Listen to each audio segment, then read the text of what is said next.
Decimals are a form of fractions. Example, 2.356, 47.301, 8.930, 8.903, I beg your pardon. Figures after the decimal point are pronounced one by one. This very one, for example,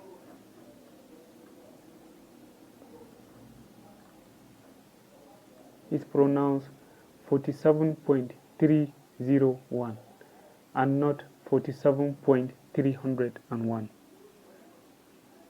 Decimal help us evaluate if a number is rational or irrational. If a fraction or any form of number evaluates to an approximate value, it is a rational number.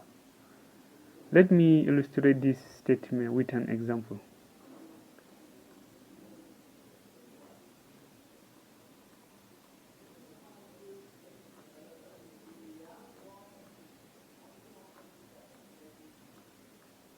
Three over 10 is the same thing as 0.3.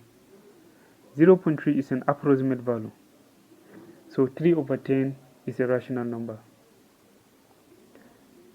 If a fraction or any other form of number does not evaluate to an approximate value, it is an irrational number. Suppose we have root 5. Root 5 is the same thing as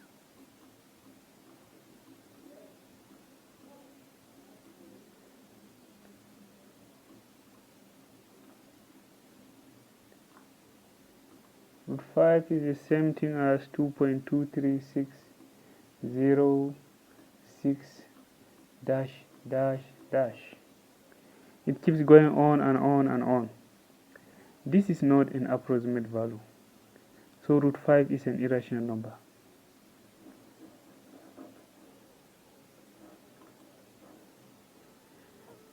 Decimal places are determined by counting the number of digits after the decimal point. Example, simplify 16.200732 to 5 dp, 4 dp, and 3 dp. dp stands for decimal point.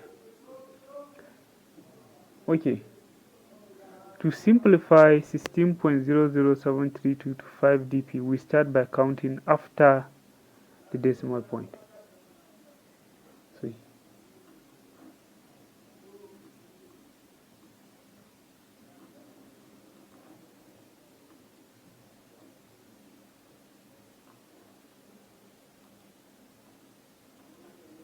So I have 16.200732.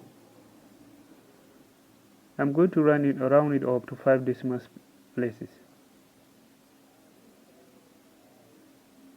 So I'm going to start counting after the decimal point. 2 is the first digit after the decimal point.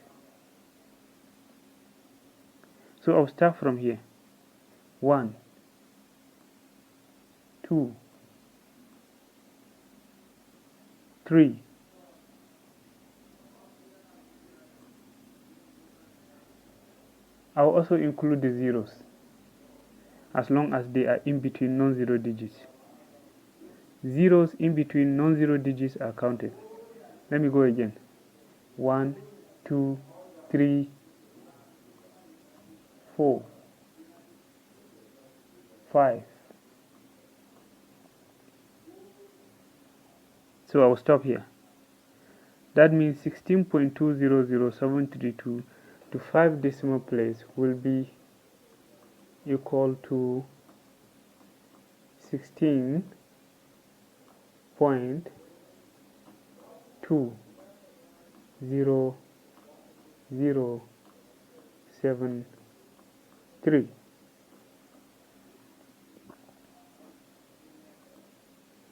Okay, what about 16.2007 2000732 to 4 decimal places. First, let me copy it down here.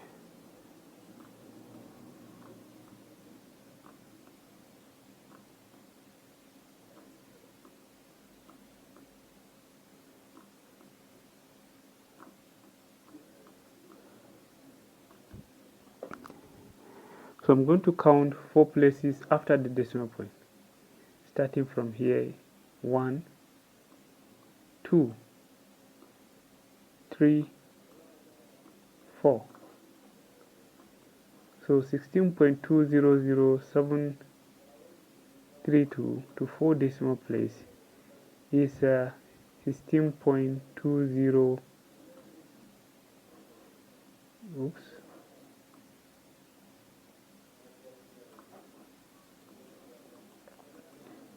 16.2007. What about to 3 decimal places?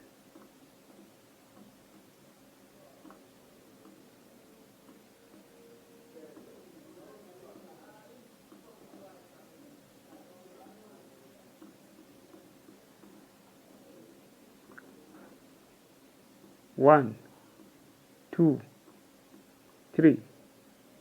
I have to stop here. Notice that the third 0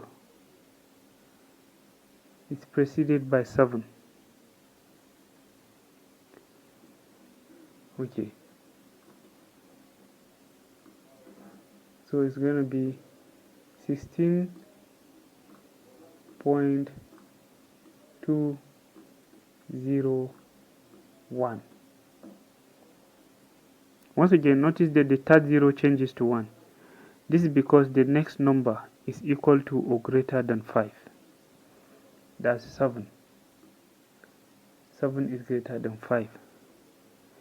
So it has been rounded up to 1 and added to the last decimal place. If the number following the last decimal place is equal to or greater than 5, it is rounded up to 1 and added to the last decimal place.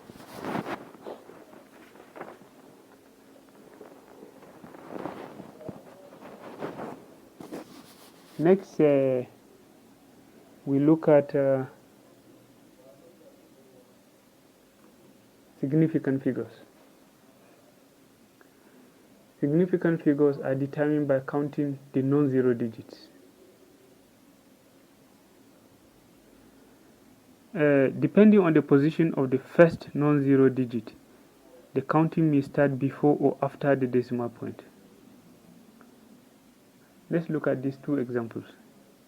Express 0.002246 to 3 SF. SF stands for significant figures. To express 0.002246 to 3 significant figures, I will need to start counting from the first non-zero digit,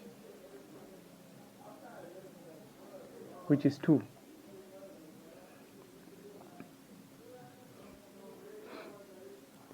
The first non-zero digit is 2, so I will need to start counting from here. It's going to be 1, 2, 3. I'll stop at 4. But the number immediately after 4 is 6. Immediately after 4 is 6, and 6 is greater than 5. So this has to be rounded up to 1 and added to 4. So 0.002246 to 3 significant figures will be the same thing as 0. 0.00225. The second question says express 927.60 to 2 significant figures. For this question, the first non-zero digit is 9. So I'll start counting from 9. That means I'll start counting before the decimal point. This is because the first non-zero digit is located before the decimal point. 1, 2, I stop here. But the number immediately following the 2 is 7. And 7 is greater than 5. So we round it up to 1 and add it to 2. That signifies that 927.60 to two significant figures will be 980. For significant numbers before a decimal point, all the number spaces after the last significant figure become 0. Take note.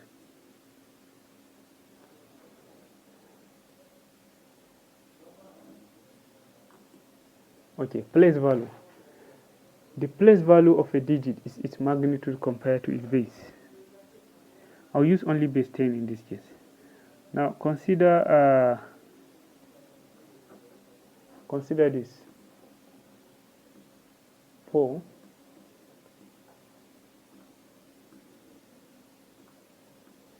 4,632. Starting from the right, 2 is unit.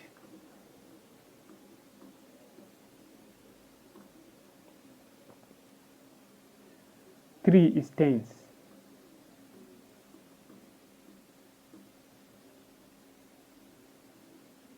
4 is 6 is 100.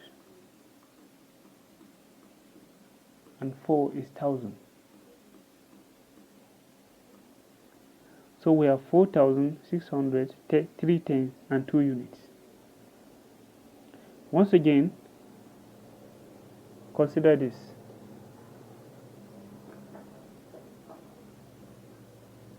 $48.384.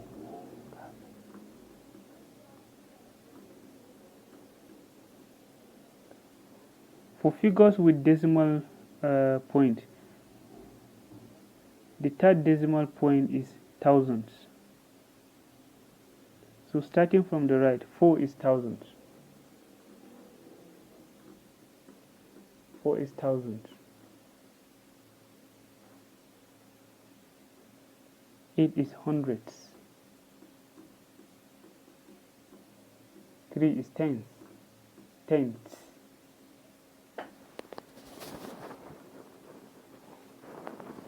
That's how it should be.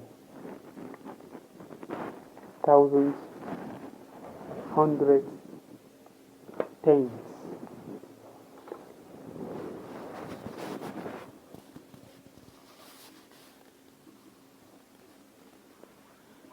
Our last topic for today is approximation.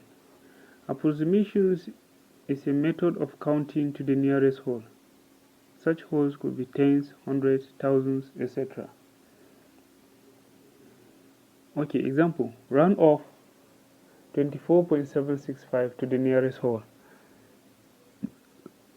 There are rules for doing this. To make it easy for you, I have spelled them out one by one, so that you just follow them one by one as they are arranged and then do the calculation. Round off 24.765 to the nearest whole. The first thing you need to do is to locate the place value of the whole.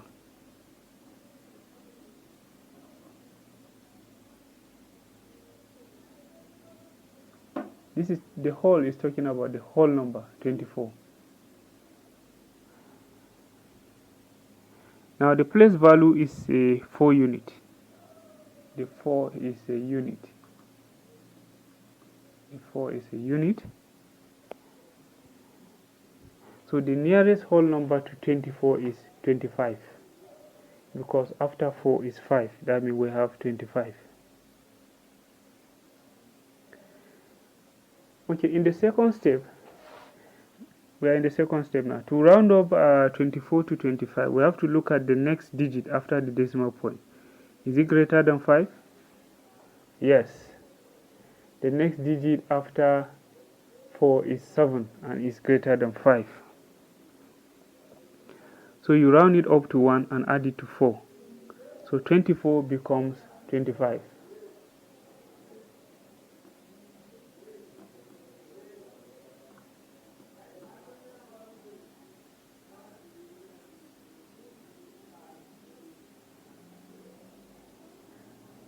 Well, we have to skip the last step. The last step says if the next digit is less than 5, leave the current whole. Actually, the next digit is greater than 5, and we have rounded it up to 1 and added to the last decimal a significant figure. So we're going to leave this step out.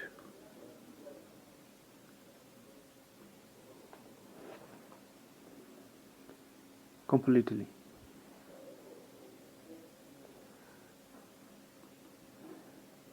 Here's another example, round of 182.66 to the nearest 100. Locate the place value of the whole. We are to round up to the nearest 100. 1 is the digit whose place value is 100.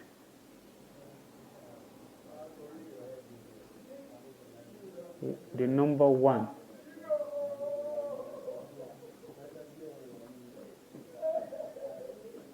is the digit whose place value is to the nearest 100.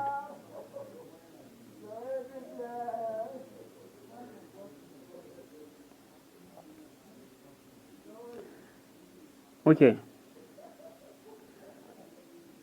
From 2 is a unit and 8 is tens.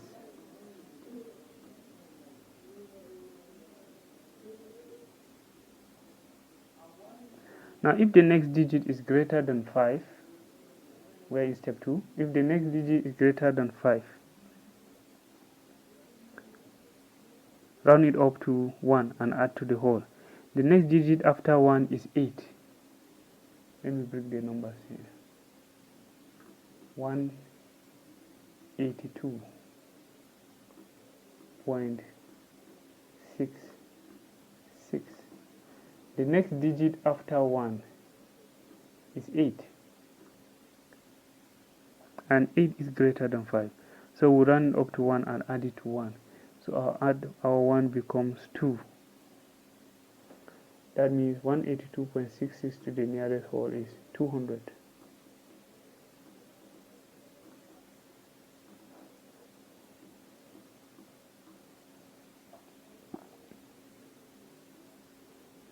To the nearest 100 is 200.